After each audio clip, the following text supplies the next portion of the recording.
lifestyle. I hope you're all really well.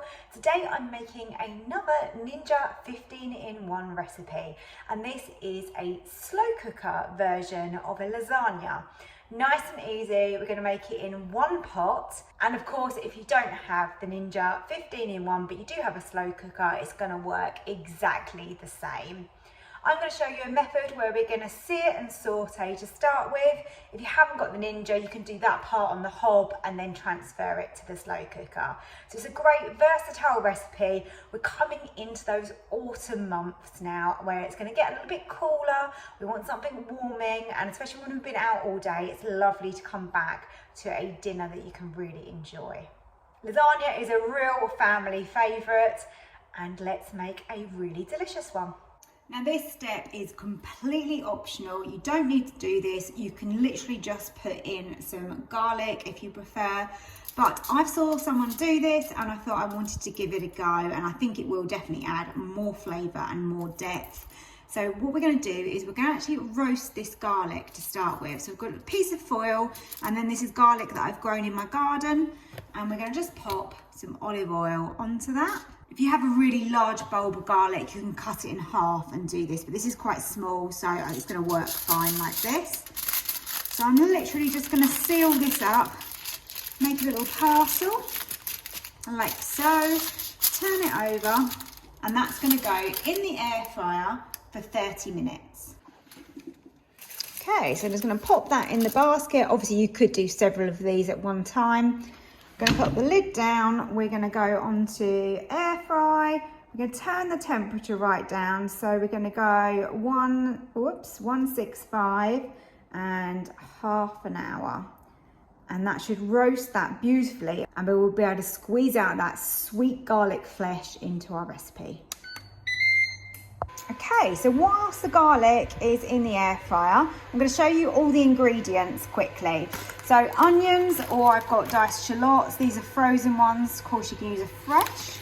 I've got some chopped basil. I absolutely love having this in the freezer. I think it tastes so good. Whenever I buy a basil plant, I always seem to kill it. So that's a winner for me. Pasta, so we've got lasagna here. I'm using gluten-free. You can use whichever you want to. Balsamic vinegar. Got a little bit of olive oil. This here is, it's really good. It goes with grating sort of gravies and with meats. And I'm going to use this, and that's going to just help to intensify. If you haven't got this, then you can just use some like strong sort of stock would be really good. I've got some fresh celery. This is passata, but you can use chopped tomatoes instead, but I've got that to use up, so I thought why not? And then tomato puree, and then I'm going to use a mixture of some sausage meat, and I'm going to take those out of the skins, and I've also got some beef mince, which is a low fat 5%. And then to make my white sauce over here, I've got almond milk, but you can use regular cow's milk. I can't tolerate dairy. And then I've got bay leaves, I've got some nutmeg, some gluten-free plain flour, but you can use regular if you're not gluten-free. And then I have got some parmesan, and you can use dairy-free on that as well if you need to. So as you can see, it's really easy to make this gluten or dairy-free. You can adapt this recipe, but if you don't need to, then use completely regular ingredients. This is going to be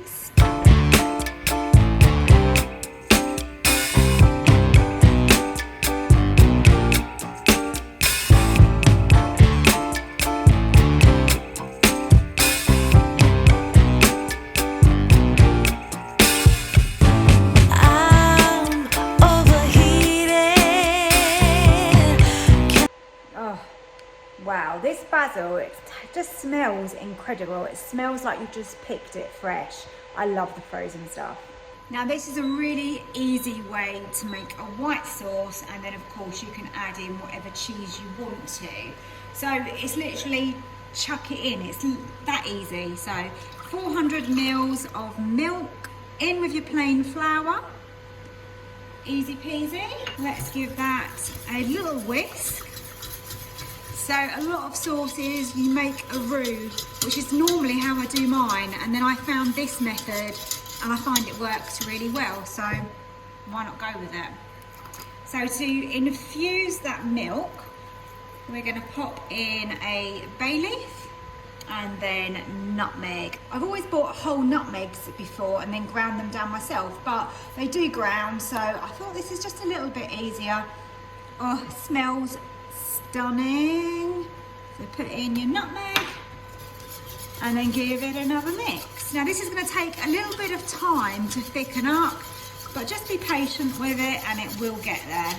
It's starting to thicken up a little bit now. I'm just going to add some seasoning, so some salt and also some black pepper. In with the parmesan, and that is now ready to go.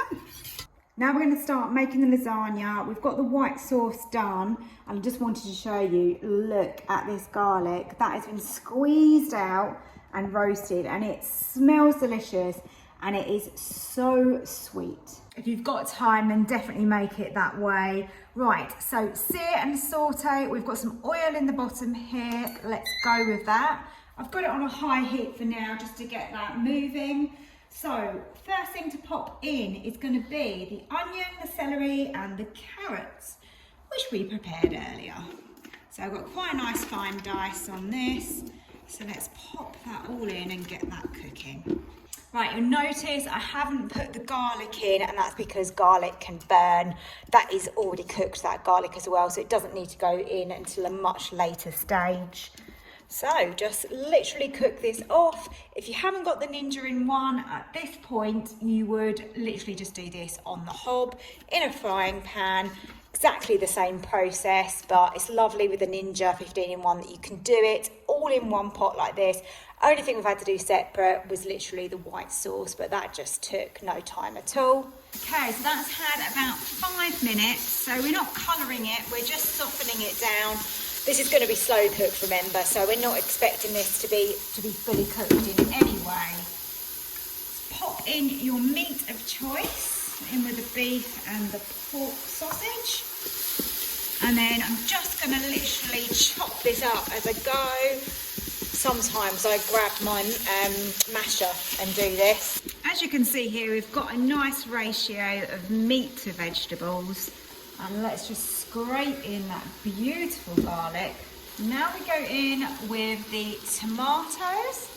As I said earlier, I'm using Passata, which is basically sieved tomatoes. You can just use a regular can of chopped. Then I'm going to add 1/4 of a can of water, some tomato puree. Oh my goodness, this used to be so cheap, tomato puree, and now it's really quite expensive. So 2 tablespoons of that going in. Tablespoon of balsamic. Might have been a bit more, but it's fine. 2 teaspoons of this browning. As I said, you could just use a really intense stock. There's different variations of this. I think one's called bouillon, something like that. But I tend to use this one because it's gluten-free, and it really does give a richness to it. Alternatively, you could have used red wine and then cooked off the alcohol before, you know, the tomatoes and all the liquid went in. So you could do that if that's something that you enjoy. There's so many different ways to make this, isn't there? But this is just my version today. And I can tell you, it's smelling so good now. Look at this. Look, we've got a real rich sauce, rich sort of gravy going on there. I quite like it with the passata actually, without the lumps. Now I'm going to add some of the basil.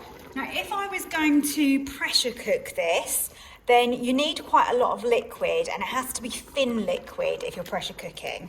But when you're slow cooking, the liquid can be thicker, and as you know, most people would like lasagna, you want a nice, rich, thick sauce, nothing too runny. So this is looking good. I've turned the heat down a bit on this now, and we're just letting that blip away for 5 minutes. Last thing I'm going to add is some black pepper to that. So I've turned off the sear and saute, and now what I'm going to do is I'm going to remove half of this beef, and that is so that we can layer up the lasagna sheets, the pasta, in here. Next we add the lasagna sheets, and these are literally just dried. I haven't done anything to these. So it's trying to cover the area now. It's always tricky, isn't it? We've got a round pan and we've got rectangular lasagna sheets. Got the power to perform your negativity. I sing you louder, 'cause I'm the power.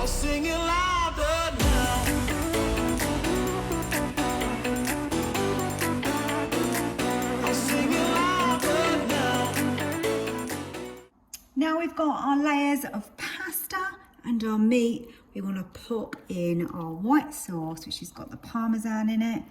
So it's going to be nice and cheesy. And then we're just going to spread that over. Okay, so now I'm just going to do my best to spread that over. So we've got a nice thin layer over the top of the whole thing. And then when it is finished cooking, so we're going to put it on for 3 hours, and that's going to be on a high setting. We can then at the end add some extra cheese and we can air fry it at the end, and that's going to make a lovely crispy cheesy topping. The 3 hours are now up and it's dinner time. I'm really looking forward to this. It smells so good. Look at that. I'm now, obviously this is personal choice, but I'm going to put a little bit of cheddar on there and then air fry it. Maybe 5 minutes. It probably won't take very long. Let's have a little look how we're doing. Oh yes, that looks good to me.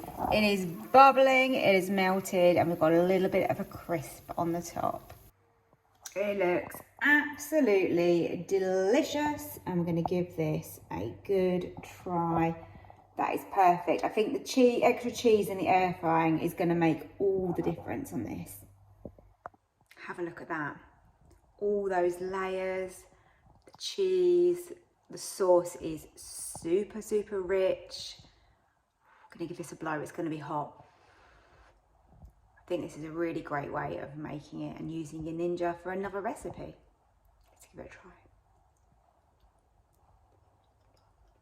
The pasta is soft. It's got that little bit of a crispiness on the top, which is what I wanted. And yeah, the meat's beautiful. You've got loads of flavour. You can taste the basil in there. Obviously, you've got the garlic, the tomatoes. We put a lot into it, so it's giving. If you enjoyed this recipe and want some more Ninja recipes from me, then please do hit that subscribe button below, press the like button, and I can see you again for another video. Thanks for watching.